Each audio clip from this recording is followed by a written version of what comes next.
This is not another stream. This is the moment we show up. Real talk, real truth, real people, ready to ride. No filter, no fluff, just raw conversation that hits where it matters. Welcome to the revolution of You Live. Let's go live in 5, 4, 3, 2, 1. Hit it!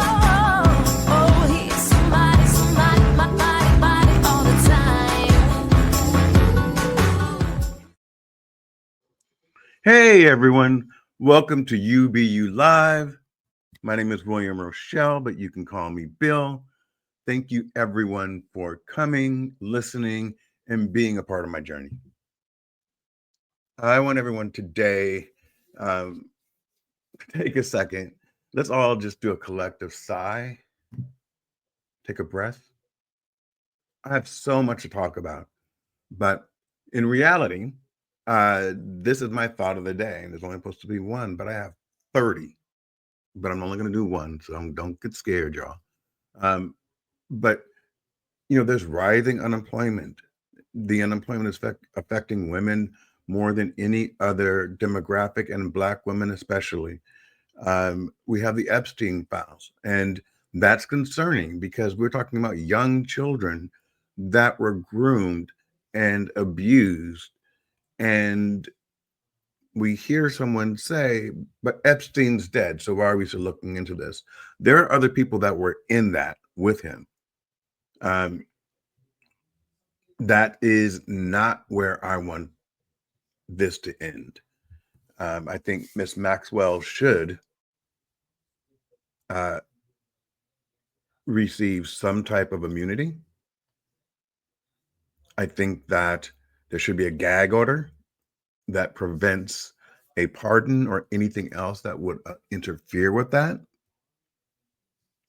so that she can get the true facts out, and then we can move on. But that's not what we're here. That's not what we're here to talk about today. Today we're going to talk about me and you. Question that I ask myself all the time: do you know where you're going to?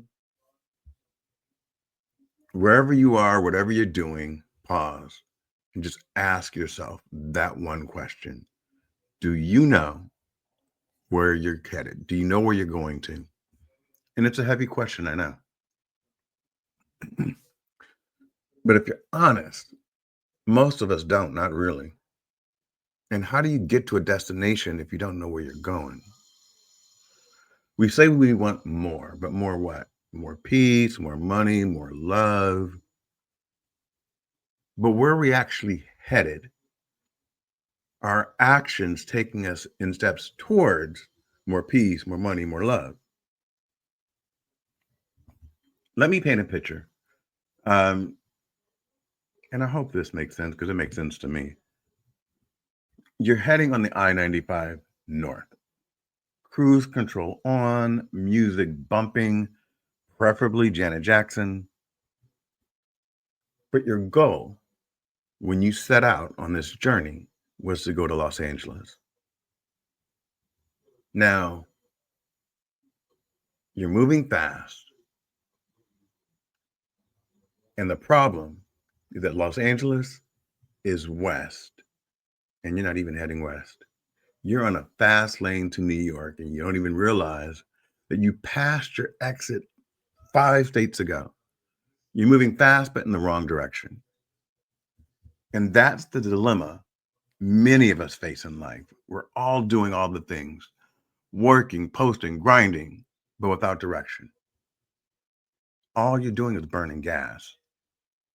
So what's the first step? It's not the speed, it's not the hustle, it's choice. And that's a common thread through many of the discussions I have, many of my thoughts. It's a choice. Make a choice. And that, I believe, terrifies a lot of us, because it needs to be clear. It needs to be bold. It needs to be terrifyingly honest. A choice about where you want to go. Because the truth is, There's always a fork in the road, and you can stay on I-95 and ride it all the way to Canada if you want.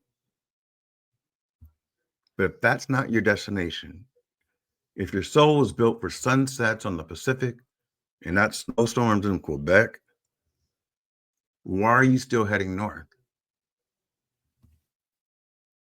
Now, because life is a journey, this is where I get conflicted.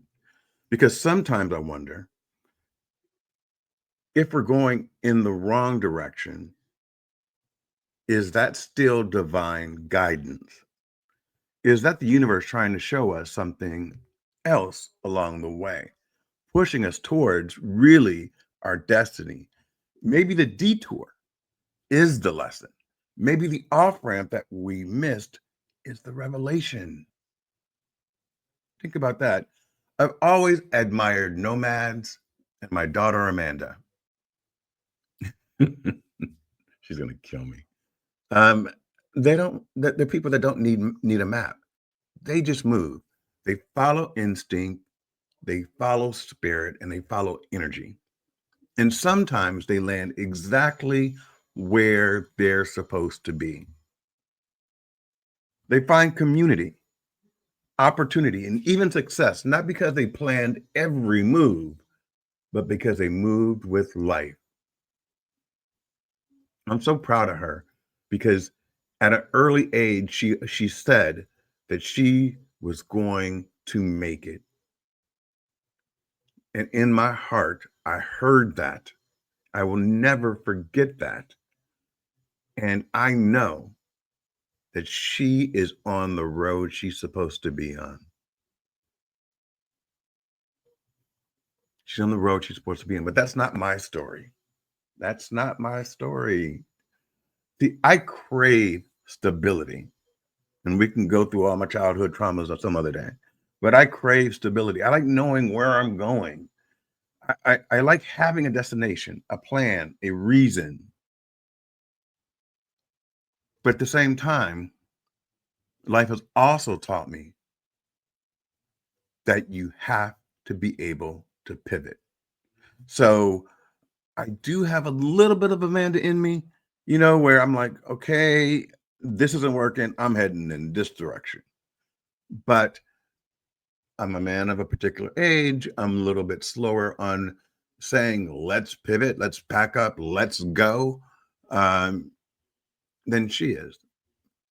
So it might take me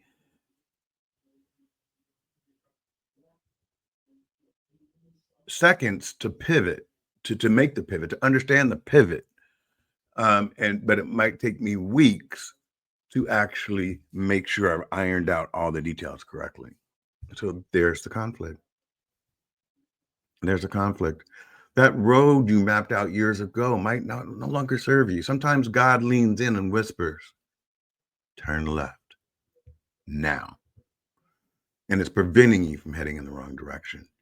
And if you're still, and when I say still, I mean peacefully still, enough to listen, you'll hear it. If you're brave enough to obey what you heard, that's your instinct, that's your gut. That's what I believe Amanda is really good at. You'll find it. She will find it. Your path, your purpose, and your peace. So, my question remains the same. Do you know where you're going to? If you love the life you're living, keep driving. But if you feel off track, if your spirit is restless, if your smile feels a little more forced these days, then pull over. Not forever, just long enough to check the map. Long enough, guys, we don't do this often enough. Long enough to ask for directions, not from the world, but from within.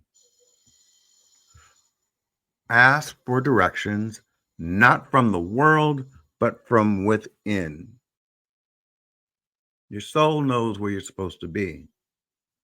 Your soul is connected to a higher being. Listen to it. Listen to the silence, to the stillness, to your soul. It'll speak. And when it does, I hope you follow. But until that moment comes, because we can wait forever to be happy today. Until that moment comes, live in the moment, live on purpose, live to uplift everybody around you.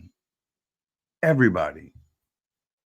And please, please, please, please, please give yourself grace.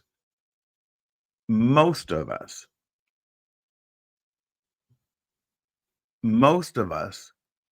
at some point in our life have thought, I'm not at the point in my life I expected to be at this age. Give yourself grace. That is some manufactured timeline that society has placed on you, and you are right where you're supposed to be. This life, this journey, it's not a straight line. It's winding, it's wild, it's worthy. And you are not lost. You are learning, you're becoming. So wherever you're headed, just know this. The choice, again, going back to choice, is yours. And you're going to be okay. You already are. Everything that was built to tear you down has lifted you up. Every time you have fallen forward. Give yourself the grace that you would give someone else. And my final thought is, if someone was in a position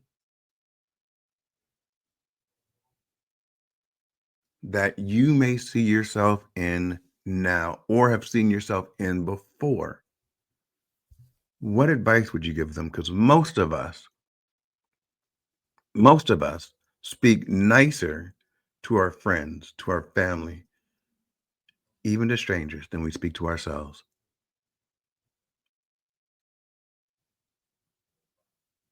Words have power, thoughts have power. So be mindful of your words, be mindful of your thoughts. Live your life. I'm proud of you, Amanda, just because of who you are. I can't say it enough. That's it. That's all. I can talk forever, but understand this, if you heard it correctly, was a very uplifting message, at least for me. But we still need to discuss what's going on with the unemployment, the mass layoffs, the Epstein files. And I am not going to be a silent collaborator on this. I'm not going to be complicit. I'm going to speak my truth, and I'd love to hear from you. This Sunday, the 20th, we are going to be with Wayne Dawson, VIP Transformative Living. He is a coach. He is one of my brother's favorite guests that I've ever had. Sunday at 4 p.m. And then next Tuesday, the 29th, we have, the 27th, we have S. Scott Mason, who is amazing. And then Tuesday, the 29th, we have Lanier Johnston. And we are going to do a before and after profile revamp on someone that's looking for a new career. So there's a lot going on. There's a lot to talk about. That is my thought of the day. I love everybody. I hope everyone out there is living their best life. And if you're not living it, make that choice to step towards living your best life, because the only person holding you back right now is you. And I'm saying that to myself because I hold myself back sometimes as well. Talk to you guys later. Love you. Bye.